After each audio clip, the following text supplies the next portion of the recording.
Okay. Okay, thank you. Our next speaker is Charlie Evans.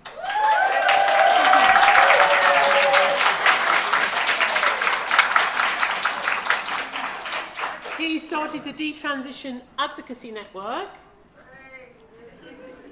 Charlie rejected her former transgender identity as a male and has launched the group in order to help the hundreds of young individuals who have reached out to her after experiencing regrets, after undergoing hormonal treatments and surgical procedures. The network is officially launching in March on the in Manchester on the 13th of November and can be followed at Twitter at DetransadNet. I'll hand over to Charlie. Hello. That was a really nice introduction, thank you.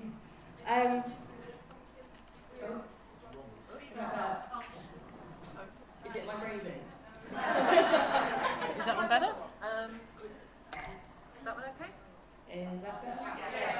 Well, that makes my voice sound deeper as well. So, hello, my name is Charlie Evans. I think you've covered this. It's still there. I think it's my breathing. I think it's me just going. Yeah, just take a minute if you want. Oh, actually, it might be the phone. Which phone? Exactly that. It's my phone. Right, I'll hold it here.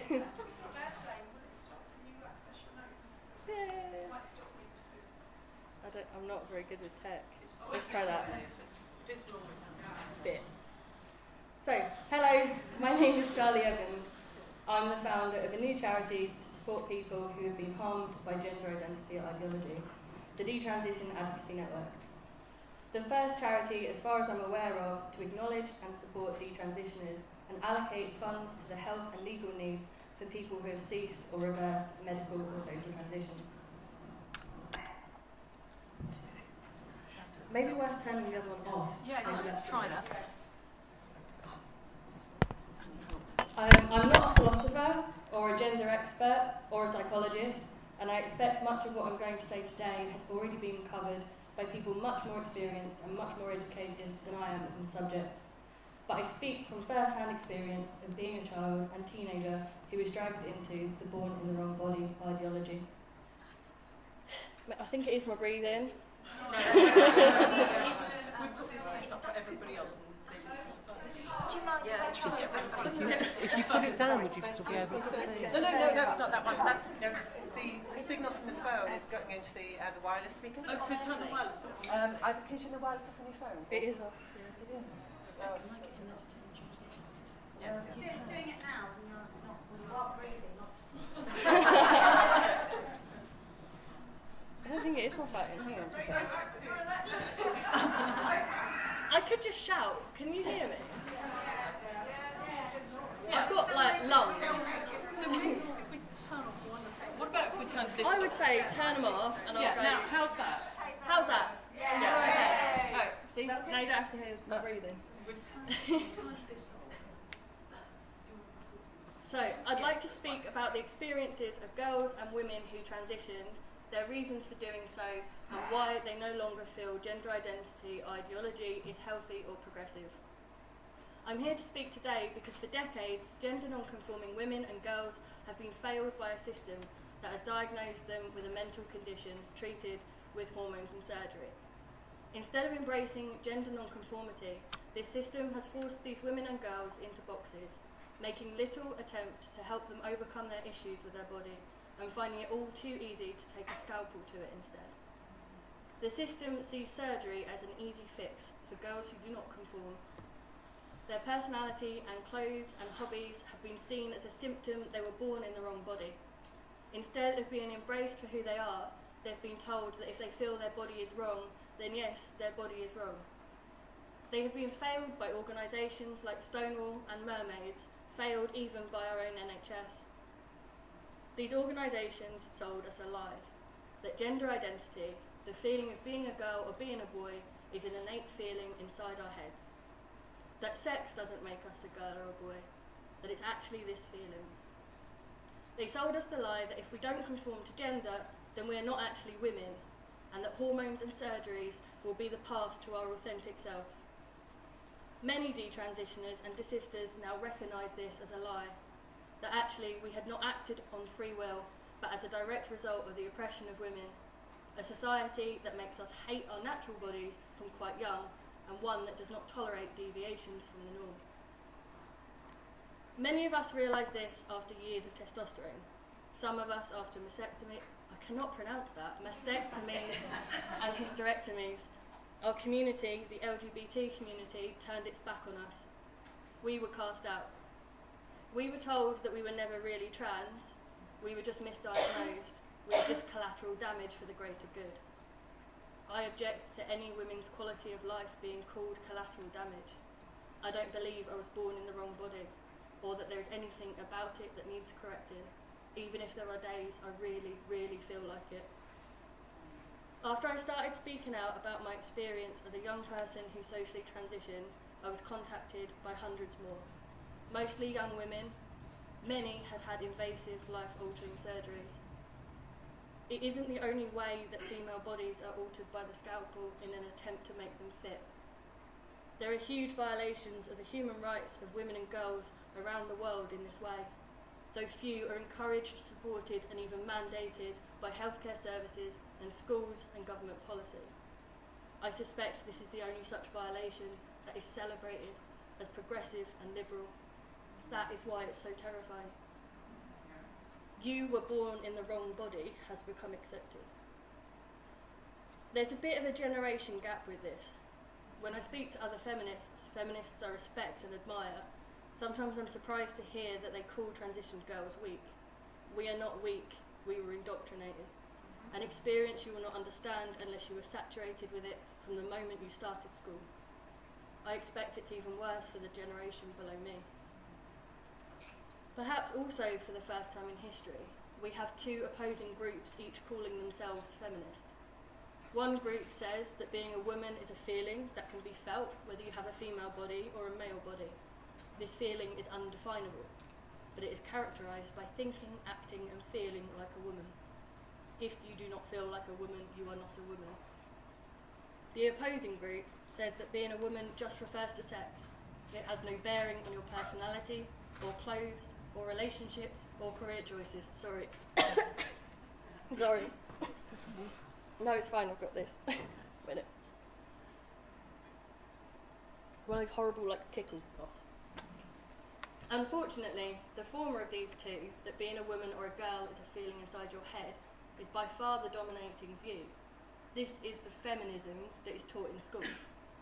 There are books explaining the concept of gender identity. There are entire classes about gender identity. There are even helpful graphs with a pink lady in a glittery dress on one side captioned girl and a G.I. Joe in khaki captioned boy.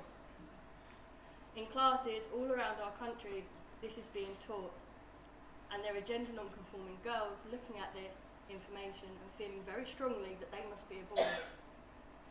Imagine one of these girls. Maybe she has short cropped hair. She can't she can't bear wearing makeup, but as she gets older she feels unkempt without it. Everything from the magazines she reads to the TV shows she watches, adverts, friends, teachers, even her own mother encourage her to take pride in her appearance.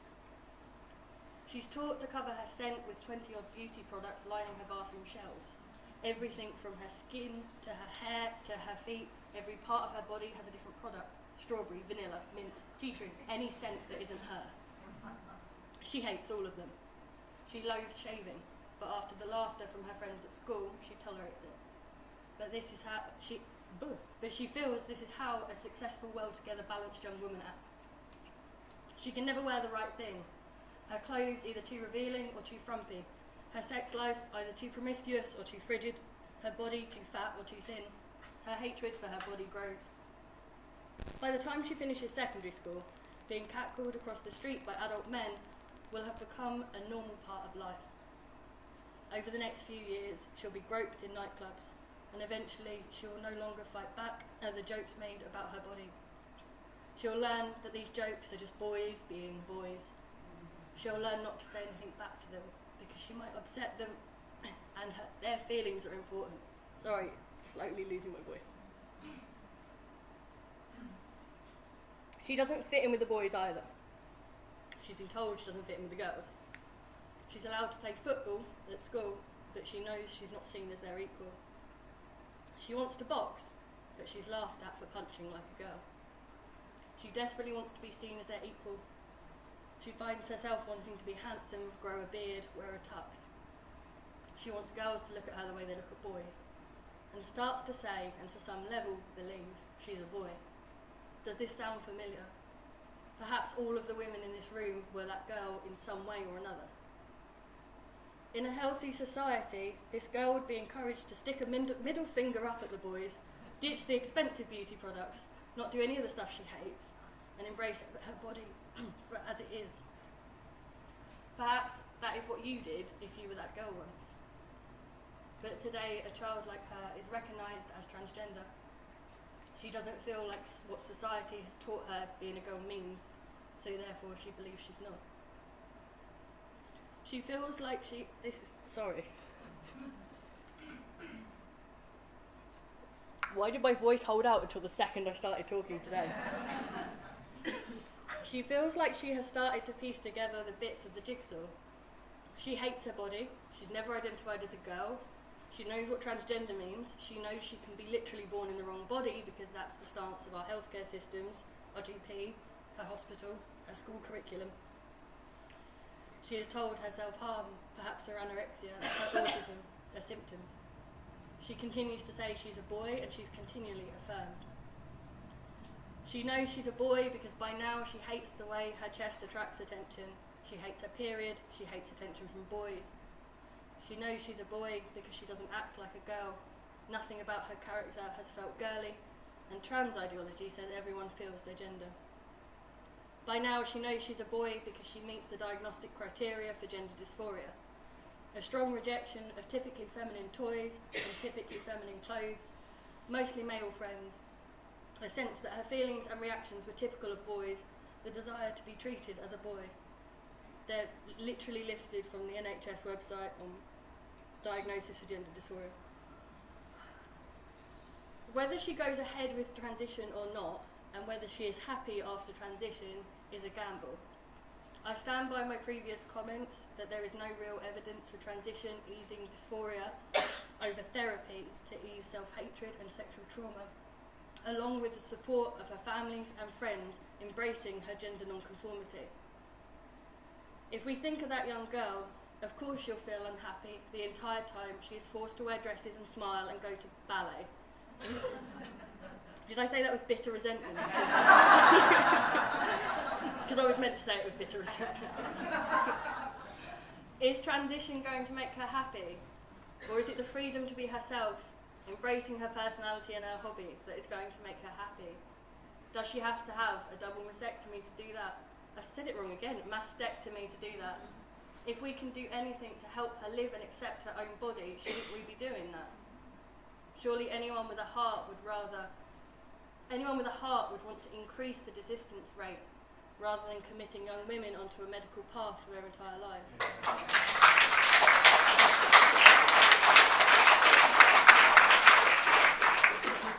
The same way we do with any other disorder that impacts the way we see our body. Shouldn't we be trying to help children and young people to live happily without the side effects of hormones and serious surgery?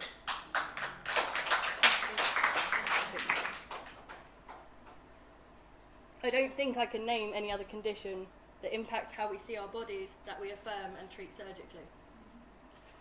What I'm saying is considered conversion therapy these days, to believe all other options must be exhausted before we take a knife to our body. I'd argue that surgery is the true conversion of the 19th century. This was wrong century, the 21st century. It is criminal that there has been such a lack of research into ways to treat gender dysphoria beyond this gold standard. Surely when faced with the choice between changing the bodies of the gender non-conforming to fit society and changing society to fit the gender non-conforming, we should be fighting for the latter. So where are the studies? Where is the research? Where is there any attempt to find non-surgical help for these girls? If we can find ways to treat it and help people live their lives that don't involve sterility, loss of sexual function, major surgeries and hormones, we should celebrate that treatment. If the desistance rate of trans children is around 2% to 85%, a wide estimate because there are no studies that are good enough to determine this number for certain, we should be working to increase it. The criticisms against me for promoting conversion therapy have one thing right.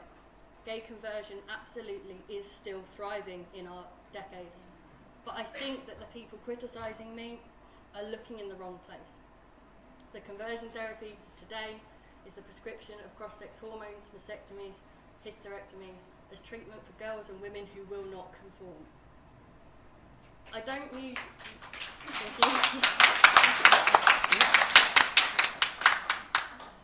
don't usually end my talks on a negative, but today I think needs must.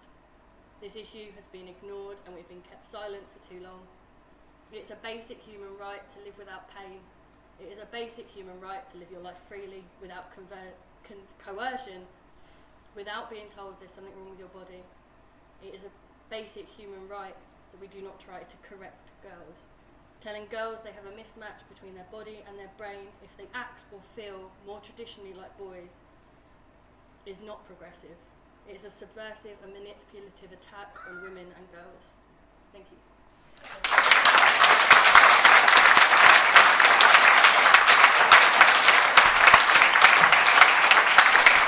Thank you very much, Karen. If anybody's got any questions. Sorry, that was super short. I can't physically talk anymore. Over. That was brilliant.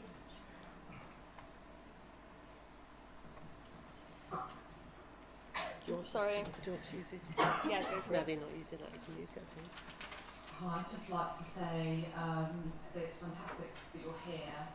I think that your existence is the most threatening thing to trans ideology beyond everything else. I have not seen anything as vicious as the attacks that you have had this year since coming forward. I just want to say hats off to you. Thanks. Thank you. If I can just, sorry, sort of me, the dogs slightly respond to it, is I get the easy job. This is the easy bit. I don't know if anyone was at my talk at Philia where I specifically retold stories of women that were surgically transitioned. What's horrendous about the way this works is that it definitely attacks autistic kids, definitely attacks kids that have got anxiety problems. There are people that are so much worse off than me, but because of the way this has worked, they can't be out, they can't go through the level of attack that I got. And I think that's why they did it. They knew, attack the social transitioner, because then the medically transition will stay quiet, because they're the real ones that are going to change this movement. We just need to find a way that we can, which part of the whole advocacy network, is find a way that I can push those voices forward without exposing them to, you know, I know 21-year-old girls who had full surgery on the same day, and they're now 23. They couldn't stand it. Like, it's just, it's so much trauma that they've been through so much. But yeah, that's sort of my counterpoint. Hi, my name is David Bell, and I'm very moved with what you have to say. Unfortunately, I've got to leave a little early, so what I have to say is a little bit more general. But I think that's one of the aspects that's slightly missing, and I think comes over what you're saying, is the lack of capacity. When you speak, it's so clear and so obvious. It becomes difficult to understand. Anyone could think differently. It does, but a year ago I wouldn't have believed me if I was known it. It's a really deep rabbit hole. And I think that's the extraordinary thing that's happened, where the capacity to maintain thought has evaporated. And I think this must be part, in part, something much bigger, even and I think it's part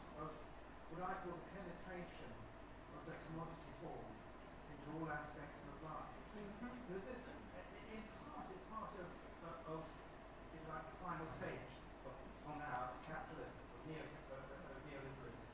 But everything is to be treated as a commodity. If everything is treated as a commodity, then the only measure of it is whether you want it or not. Press the button, don't. There are lots of websites where people can say like, don't like. Whereas before there might have been a discussion or thoughtfulness. So this is a denaturization, a degradation. So the individual, the child, is being invited to treat their body not as a complex thing, but as something they either button like or button don't like. And if they don't like, who can interfere with the the royalty of the consumer? Yeah. So that what the consumer wants is what must be true. And what evaporates is a distinction between what you wish for and what might be right. What might be right is to use a third, what we call a third category, which is separate from what we want or what we wish for, but what might be right. And one of the things that goes along with this is, and it's extraordinary how many doctors are agreeing with it, because one of the things that goes along with it is an attack on the idea that an expert may have knowledge. So the only way an expert in this field can show their knowledge is by colluding with a commoditized form. But not losing their own capacity for thoughtfulness. So in our world, there's an attack on knowledge, attack on expert. It degrades into consumerism. And somehow, gender has got caught up in this violent movement as well, which hates more than anything. Hates with paranoid intensity the idea of thoughtfulness, which you've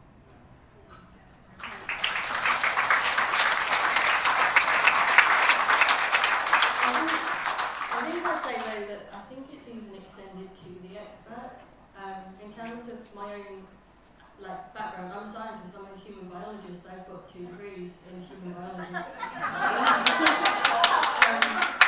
that's what, I had a really embarrassing moment being interviewed by Julie Bindle, and she said, so did you have any sort of understanding of sex and sexual violence? I was I just graduated with a master's in human biology, and it still took me this long. And people have probably heard this story a few times now, but it took one person that I cared about to say, throw out an alternative narrative, because people are so scared of swimming upstream. I just thought, I think I always knew this, I think it was always in my head, but I'd never been exposed to an alternative narrative until someone really, really close to me who's got degrees in all sorts of fancy science that said, oh, I don't know if I agree with you entirely. And that's all it took for me to go, I'm allowed to think these things. It's proper thought policing. It's really 1984 thought policing. Because I don't think the experts are trying to pull the wool over anyone's eyes. And I think that's, again, even spookier. That's even scarier. Yeah, hi. I'd just like to say that there are a few pockets, I think, around the country of alternative services offered to young people, alternative as in to hormone blockers, the whole kind of medical route. I run a therapy group for young people with gender dysphoria in Hampshire, and we're very lucky that that is funded through our local CAN service. And young people can stay in that group for up to 2 years. And for the young people that do change their mind, we kind of do a combination of a sort of medicalisation based on our therapy module. And for the young people that do change their minds, and a number of them have and do, a number of young people that present initially with very kind of concrete ideas about being trans. For those young people that do change their minds, what we normally find is that takes about 18 months to 2 years. So it's a kind of long-term investment, if you like, from the NHS. And for those that don't, and there are many that don't, of course, because it would be like that. Those that don't, at least we know that we've done no harm. So unlike some of the other options, we've done no harm.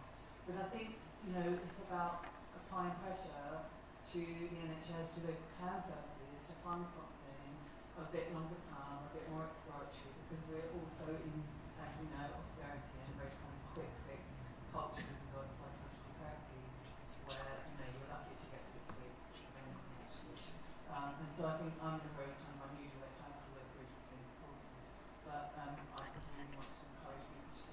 push their local councils to try and think about setting up elsewhere if they want something like money.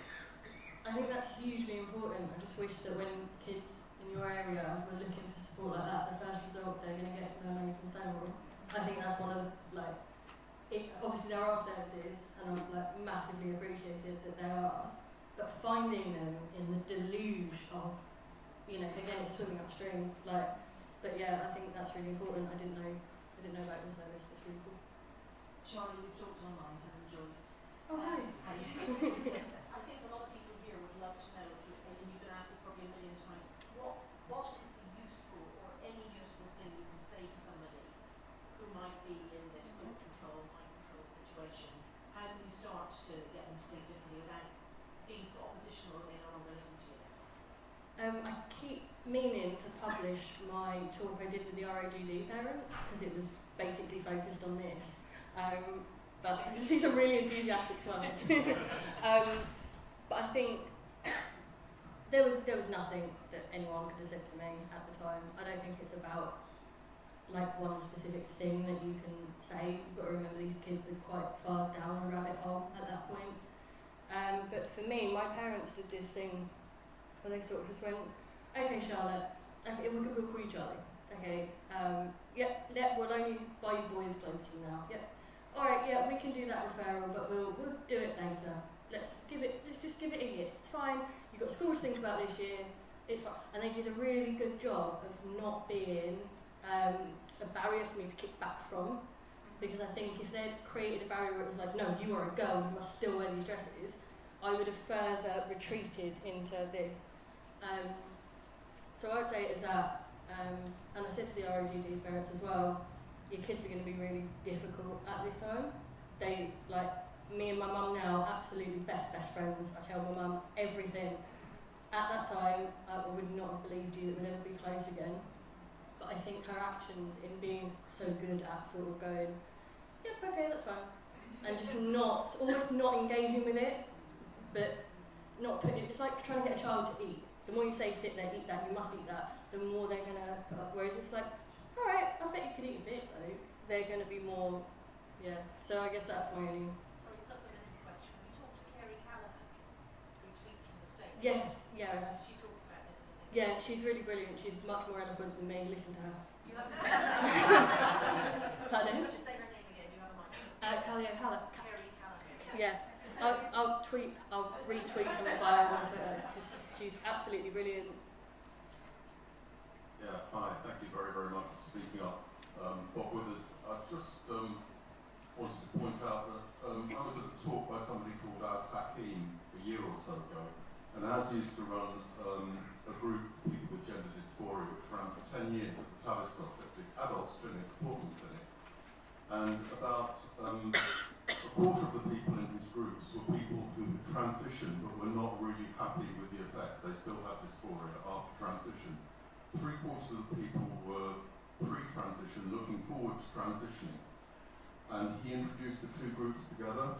And when the people pre-transition saw the effects of the people coming back from the other side, only 2 people in that 11 years that he was working decided to go on to transition. So it's a plea really for the people who are detransitioning to please come back and get involved as far as possible in the people who are pre-transitioning, and maybe people in the group like your group in Hampshire could benefit from input from detransitions.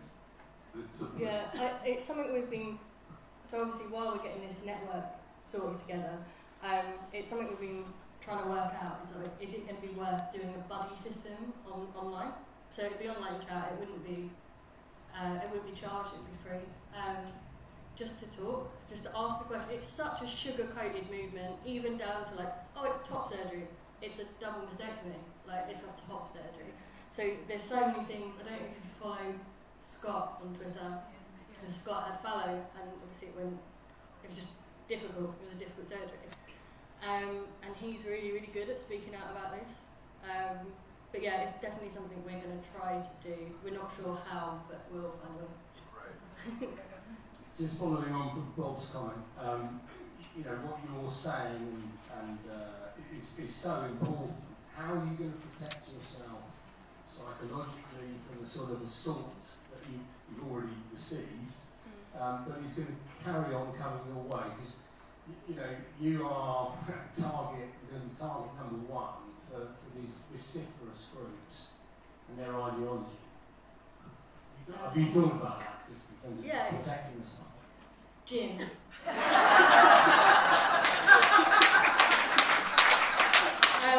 I've got a very, very, very good therapist. I'm fine. After the initial 3 days of absolute hate and circulating photos of me as a kid, and I've got a death threat for the 10th of December, which I keep saying is really gutting because I've already done my Christmas shopping. It was like a waste if I didn't be killed in December. But I live with really, really supportive people. Got a very good therapist. Drink a lot of gin. Hi, I spoke briefly earlier. I'm autistic and my daughter who's 13 is autistic, and she's got quite caught up in all of this, as lots and lots of autistic girls have. I just really wanted to say that because I'm involved in all kinds of different Facebook groups for parents of autistic girls, and this comes up again and again and again. I've got a son, they're trans, you know, they were born female, assigned female at birth.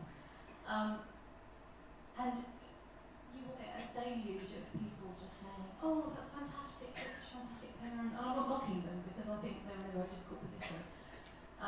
And people will tell them to go to mermaids and they give them all this advice about affirmation. And I always try and go on and just kind of say, actually, blah, blah, blah, and talk about the statistics and talk about the fact that actually there's all kinds of different reasons why autistic girls are getting caught up in this. And quite a lot of the time you can see them pause, not always, sometimes you just get a load of abuse, but it's really, really important that people who are able to can kind of just speak up and just kind of offer an alternative point of view, because you can see it penetrating, because I think this whole thing, I have moments where I look and I think, how can this possibly be happening? How can people possibly be thinking this? And I think everybody at the back of their minds knows that there's something that doesn't make sense. And sometimes you can really, truly get through to people. And the other thing is that, of course, all the girls with autism who are getting caught up in this, and I'm sure you know yourself, so many of the detransitioners are coming out saying, I'm a lesbian, or I found out I'm autistic, or both.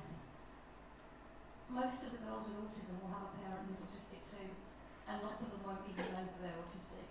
And so it's much more complex than saying this is a parent who's being irresponsible or not doing the right thing, because they will have the same mindset as their child very often. And I think also I try to make a point of not saying, controversially, I don't think transition is wrong for everyone.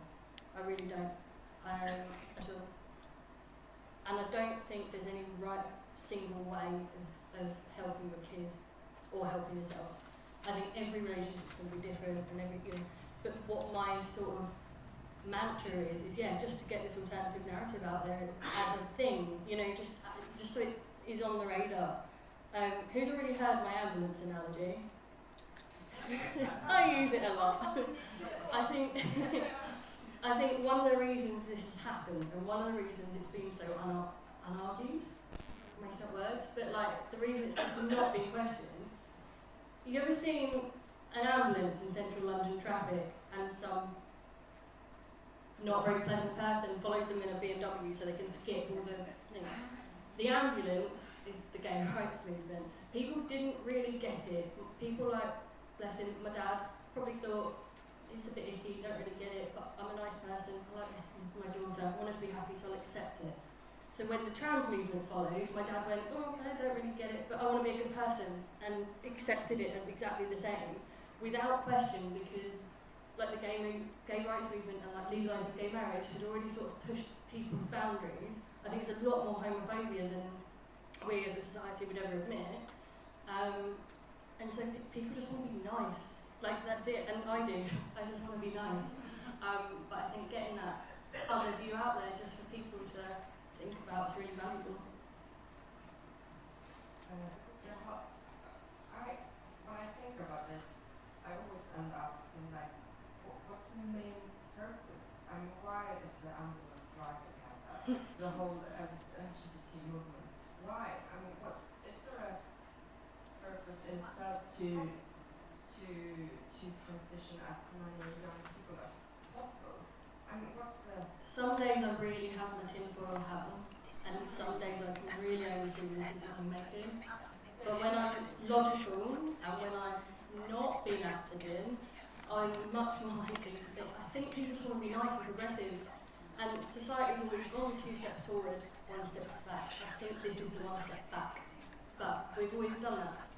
And I think that but it's tinfoil hat on, it's very money making. Again, Scott on Twitter talks a lot about it in terms of how much money is made from this.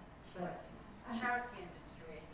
Absolutely. Yeah, Make whole careers out of it. yeah. Charity. I think it could be. I'd like to see the nice in everything. I think that people do just want to be nice. Like, Following on from that one, there is a good deal of softening up that has been conducted over the years by Radio 4 and other authorities.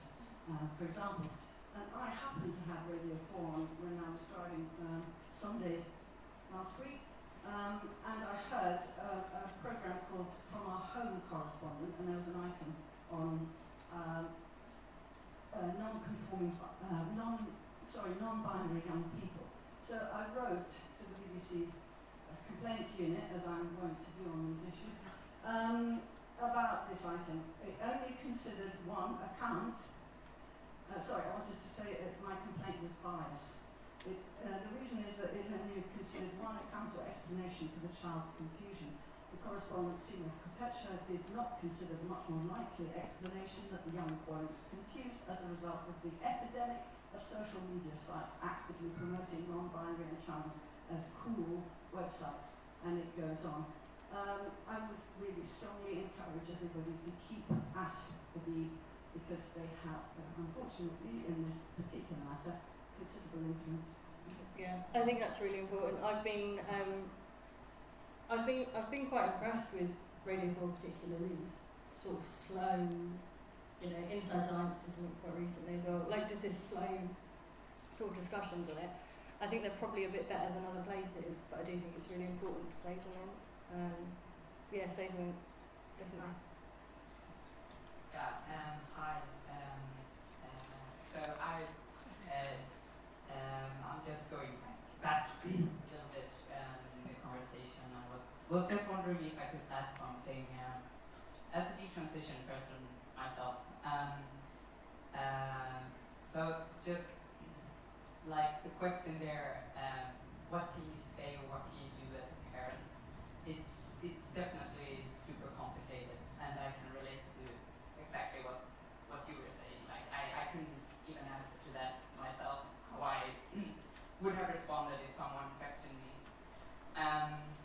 And it's also very true, the thing the man said over there, that the thing that started to make me critical after 3 years of identifying and also starting hormone treatment, it was the meeting with a person who had been transitioning for a while. And this person said things that I had never heard before. And because it came from that person, I knew there was no secret agenda behind or something like that. So that definitely has an impact. But I also wanted to add that I think when I was in that mindset, I know there was something in me that I could feel that it was not logic in one way. I sort of knew the difference. Like, I'm also in the same, I've also studied science a lot. I know biology, right? But I think what it came down to when I was feeling so bad and was so desperate was I don't care about the theories and how things work. I only want to feel better. I only want to feel better. I don't care if this is not logic to my people around me. So I think if there's anything, I think someone as a parent or a good friend can question. I think it's not to start with. I don't think that is like the what do you call it, the theory like about gender and stuff. I think it's more like putting, if you can have a discussion about the evidence, like, are you sure, like, where does it come from that all the transitioners are happy? Because that's what I thought. And where does it come from that they live healthy, long lives?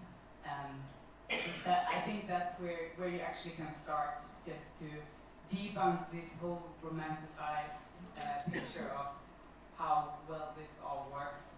And then when you're later in that process and you want to understand everything, I think that's when, like, you can talk more about stereotypes, and of course you can talk about stereotypes, but just to start understanding that this won't make me feel better, right? We've got time. Thank you. John, one more question? Charlie, for sharing your experience, and I think it's the beginning of a fight back, really, because, for example, Twitter mostly characterises any kind of discussion about an orthodoxy as hate speech, and women are often excluded because they say things that actually are just part of a conversation. And I think society itself has found it very difficult recently. I think a lot of the points that the man at the back made about, you know, if I think it, it must be right, and actually listening to other people. And I think people like you sharing your experiences will influence people much more, and we have to just keep going now, and because we have to challenge this. For example, things like the police are trained by Stonewall. I have a friend who is a female police officer who is lesbian, but she stands by this trans ideology because she's been trained that this is inclusive, this is what's right. So we have to start having reasonable conversations with people and listening to each other, I think. Yeah. But thank you, Charlie. I absolutely agree. I think I was quite surprised when the amount of vitriol I got for saying it. Like, I didn't, I think I was a bit naive. I did not expect to be called a turf within 20 seconds. It just wasn't something I was expecting. But you're right, I think it is important to speak out. I think it is, yeah, the more people who come forward, particularly surgically detransitioned women and women who took hormone treatment, because I still have GV. It's not gone anywhere. I still do not feel well because there's still not, regardless of where you stand on surgical intervention, there's still no treatment for me, really. Like, it's really limited. It's certainly not fully funded and lots of support groups, because if I go to a support group on gender dysphoria and say, well, actually, social transition didn't make me feel better, I didn't trust my doctors when they said medical will, because I was like, well, where's the evidence? Because social didn't help. So how are you saying medical will?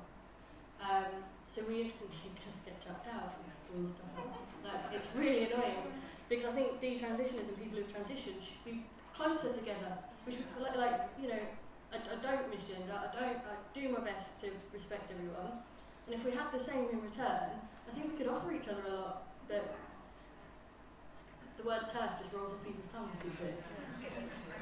Yeah, I haven't yet, it still takes me back, like every time, me, turf. Thank you very much, Charlie. Thank you.